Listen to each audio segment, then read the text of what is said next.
Attendance कौन लेगा? Teachmint. Paper कौन चेक करेगा? टीचमेंट। तो हम क्या करेंगे? आप बस बच्चों का सिलेक्शन कराइए सर, बाकी सब टीचमेंट कर लेगा।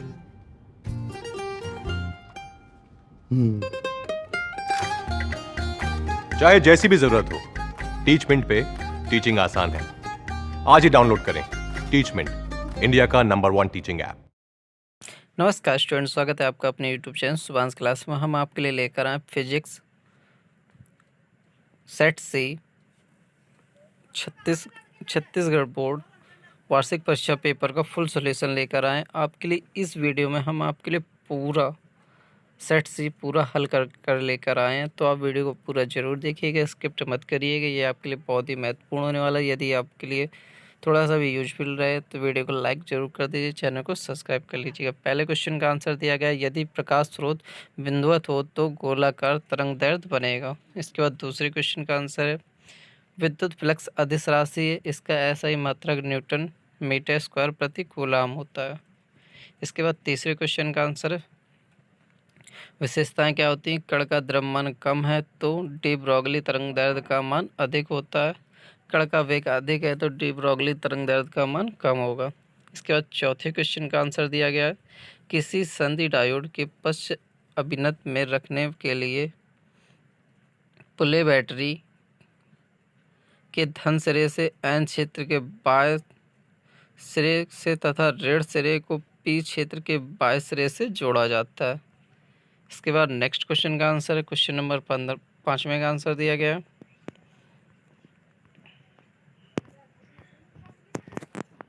देख लीजिए। आपके लिए पूरा फुल सॉल्यूशन लेकर आए, तो वीडियो को पूरा लास्ट तक जरूर देखिएगा। यदि आपको वीडियो अच्छा लगे तो चैनल को तुरंत सब्सक्राइब कर दीजिएगा, बेल आइकन को ऑन कर दीजिएगा।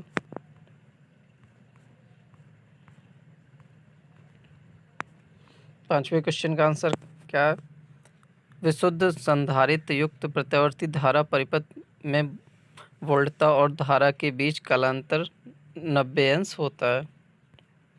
इसके बाद नेक्स्ट क्वेश्चन है, लंबी दूरी के रेडियो प्रसारण में लघु तरंग बैंड का उपयोग किया जाता है, क्यों?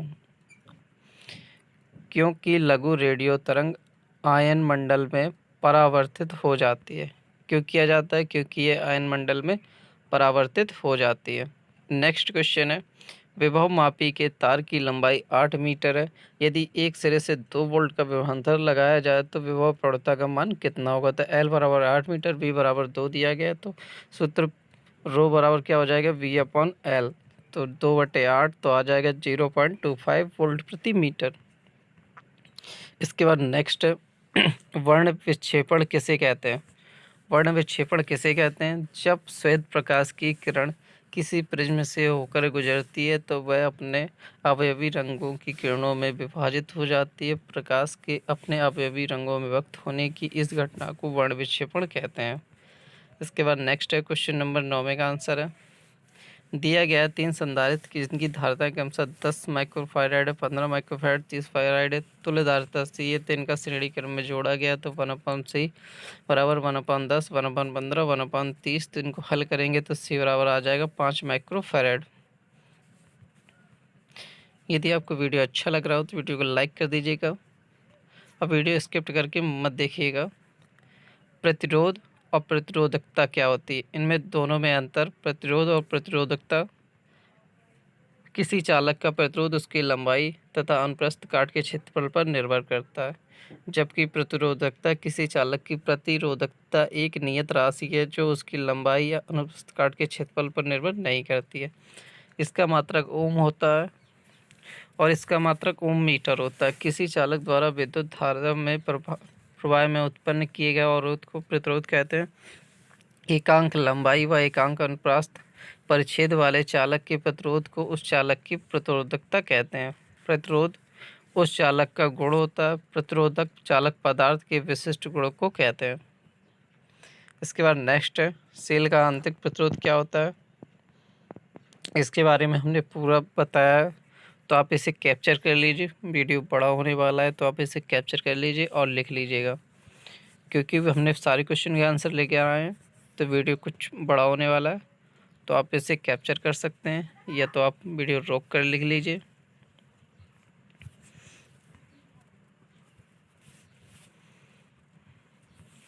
नेक्स्ट क्वेश्चन है, नमन कोण या नति कोण क्या होता है। ऊपर बताया जा चुका है कि ऊर्ध्वाधर में अपने गुरुत्व केंद्र पर घूमने से स्वतंत्र चुंबक का भिन्न भिन्न स्थानों पर क्षैतिज से झुकाव भिन्न भिन्न होता है। इस प्रकार ऊर्ध्वाधर तल में घूमने के लिए स्वतंत्र तथा उसके गुरुत्व केंद्र से लटके चुंबक का चुंबकीय गुरुत्व केंद्र से होकर जाने वाली क्षैतिज रेखा के साथ जो कोण बनाता है उसे नमन कोण या नति कोण कहते हैं। दिक्पात कोण क्या होता है, इसके बारे में हमने ये पूरा दिया है, तो आप इसे नोट कर लीजिए या आप किसे कैप्चर कर सकते हैं।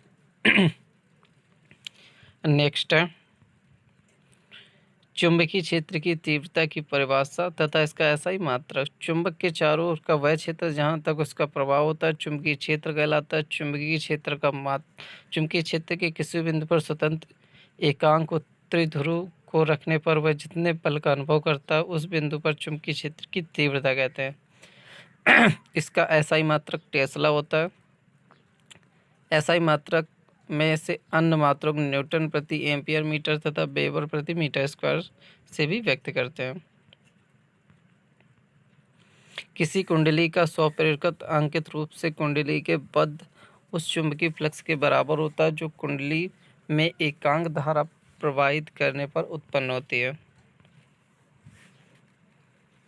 द्वितीय नियम पूछा गया कुंडली का आपसे, तो ये द्वितीय नियम में यदि किसी कुंडली में बहने वाली धारा परिवर्तित किया जाए तो उसके बद्ध चुंबकीय फ्लक्स में परिवर्तन होता है। यह फैराडे का द्वितीय नियम कहलाता है। द्वितीय नियम का निगमन दिया गया है, इसे नोट कर लीजिए। इसके बाद 14वां क्वेश्चन का आंसर दिया गया है, इसे नोट कर लीजिए। इसके बाद नेक्स्ट क्वेश्चन में आंसर दिया गया, किसी 30 सेंटीमीटर फोकस दूरी को उत्तल लेंस के संपर्क में रखे 20 सेंटीमीटर फोकस दूरी के अवतल लेंस के संयोजन से बने संयुक्त लेंस निकाय की फोकस दूरी क्या होगी तथा यह तंत्र अभिसारी लेंस है अतः अपसारी लेंस की मोटाई की अपेक्षा बताइए।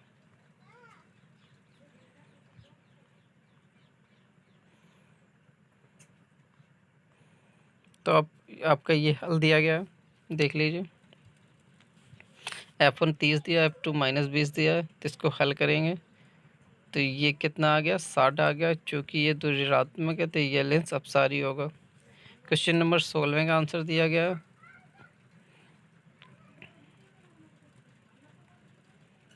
नोट कर लीजिए आप।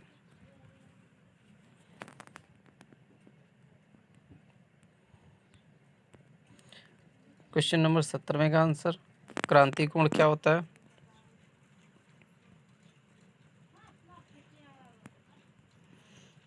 इसके बाद नेक्स्ट है क्रांतिक कोण और सघन माध्यम से आप वर्तनांक में संबंध। क्रांतिक कोण और सघन माध्यम में अपवर्तनांक में संबंध, तो ये संबंध दिया गया है, इसे भी देख लीजिए, नोट कर लीजिए।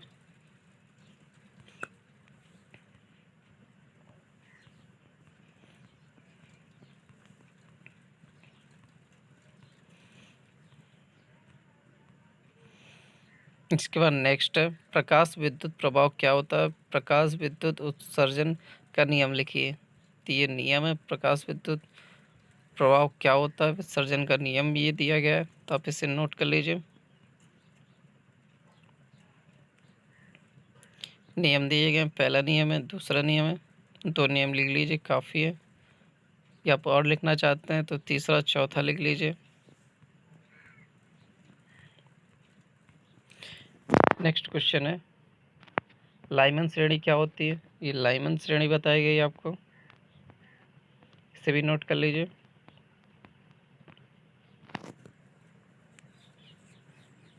लाइमन श्रेणी का ये पूरा हल दिया गया है।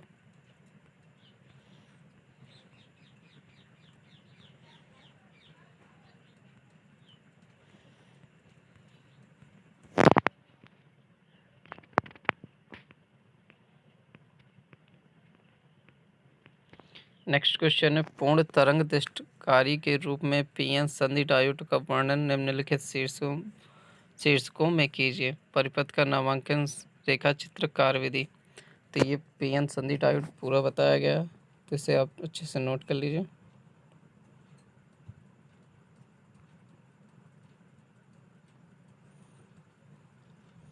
इसका फिगर दिया गया है पीएन संधि डायोड का, कार्य विधि दी गई है, इसे नोट कर लीजिए, कैप्चर कर लीजिए।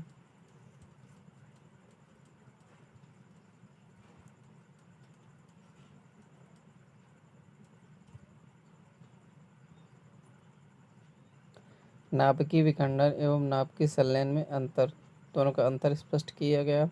नाभिकीय विखंडन, इस प्रक्रिया में एक बाहरी नाभिक लगभग समान द्रव्यमान के दो नाभिकों से विभक्त हो जाता है। इस प्रक्रिया में दो हल्के नाभिक संयुक्त होकर बाहरी नाभिक बनते हैं। यह प्रक्रिया समान ताप पर संभव है, यह प्रक्रिया अधिक ताप पर संभव है। प्रति विखंडन विमुक्त ऊर्जा 200 मेगावाट होती है। प्रति संलयन ऊर्जा 24 मेगावाट होती है। संलयन योग्य पदार्थ सीमित मात्रा में उपलब्ध होते हैं, संलयन योग्य पदार्थ अधिक मात्रा में उपलब्ध होते हैं। विखंडन योग्य पदार्थ रेडियो एक्टिव होते हैं, संलयन योग्य पदार्थ रेडियो एक्टिव नहीं होते हैं। ये दिया गया NaND गेट का लॉजिक प्रतीक, तो आप इसे भी नोट कर लीजिए। NaND गेट का लॉजिक प्रतीक, इसके बारे में पूरा दिया गया है, तो आप पूरा नोट करिएगा।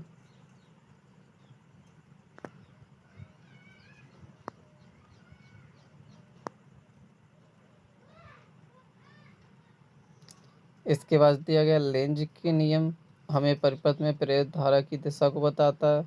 प्रेरकत्व कुंडली का वह गुण जिसमें वह स्वयं को प्रवाहित धारा प्रतिरोध विद्युत विभाग बल करती है, स्वप्रेरकत्व में विद्युत जड़त्व भी कहते हैं, तो आप इसे नोट कर लीजिए।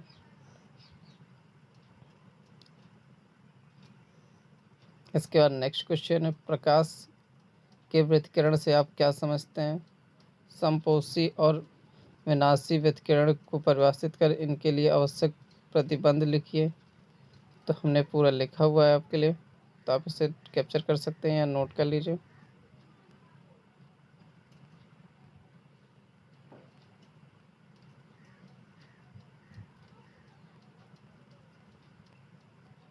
समपोषी व्यतिकरण के लिए शर्तें क्या होती हैं?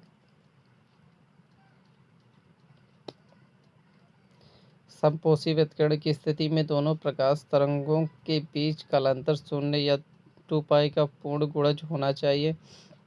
पथांतर के पदों में दोनों प्रकाश तरंगों के मध्य पथांतर शून्य या लैम्ब्डा का पूर्ण गुणज होना चाहिए। विनाशी व्यतिकरण, माध्यम के जिस बिंदु पर दोनों तरंगें विपरीत कला में मिलती हैं उस बिंदु पर परिणामी तरंग की तीव्रता न्यूनतम होती है। इस प्रकार के व्यतिकरण को विनाशी व्यतिकरण कहते हैं। इसके बाद नेक्स्ट है, बायो-सेवर्ट का नियम लिखिए, इसकी सहायता से 1 एम्पियर की परिभाषा दीजिए। तो बायो-सेवर्ट की परिभाषा क्या थी? चित्र के अनुसार माना कि एक चालक MN में I धारा प्रवाहित हो रही है। इस धारावाही चालक के अल्पांश AB की लंबाई डेल L है। इसके सापेक्ष बिंदु P की स्थिति सदिश R वेक्टर, तो अल्पांश के कारण बिंदु P पर उत्पन्न चुंबकीय क्षेत्र की तीव्रता dV है। तो इसको फिगर बना के हल किया गया, इसे नोट कर लीजिए। चालक में बहने वाली धारा के अनुक्रमानुपाती होगा, चालक की अल्पांश लंबाई के अनुक्रमानुपाती होगा, चालक की लंबाई तथा OP के बीच के कोण की जा के अनुपाती होगा, अल्पांश बिंदु P की दूरी के वर्ग के व्युत्क्रमानुपाती होगा। सभी को एक साथ कर देंगे तो dV समानुपाती I del L sine theta upon R square. तो dV बराबर क्या हो जाएगा? KI del L sine theta upon R square. तो K एक अनुपातिक नियतांक है, की का मान होता है μ0/4π, तो μ0/4π रख देंगे तो I del sine theta upon R square. प्रति कुंडली में बहने वाली धारा के कारण उत्पन्न केंद्र पर चुंबकीय क्षेत्र का व्यंजन ज्ञात कीजिए। तो इसका व्यंजन ज्ञात किया गया है, नोट कर लीजिए।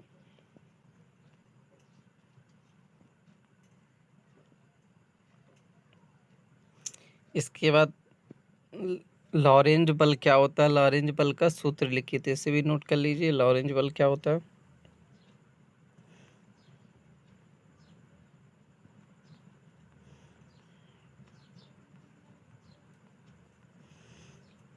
इसके बाद नेक्स्ट है समांतर प्लेट संधारित्र की धारिता के लिए व्यंजक ज्ञात कीजिए जबकि प्लेटों के मध्य आंशिक परावैद्युत माध्यम स्थित हो। ये पूरा दिया गया, तो आप इसे कैप्चर कर लीजिए या नोट कर लीजिए। समांतर प्लेट संधारित्र का फिगर है।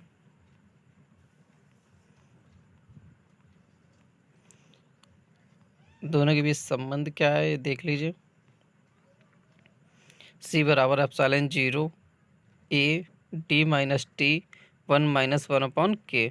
यदि वीडियो आपको अच्छा लगा हो तो वीडियो को लाइक कर दीजिएगा, चैनल को सब्सक्राइब कर दीजिएगा, बेल आइकन को ऑन कर दीजिए जिससे हमारे अगले वीडियो को आपको सबसे पहले मिले। धन्यवाद स्टूडेंट।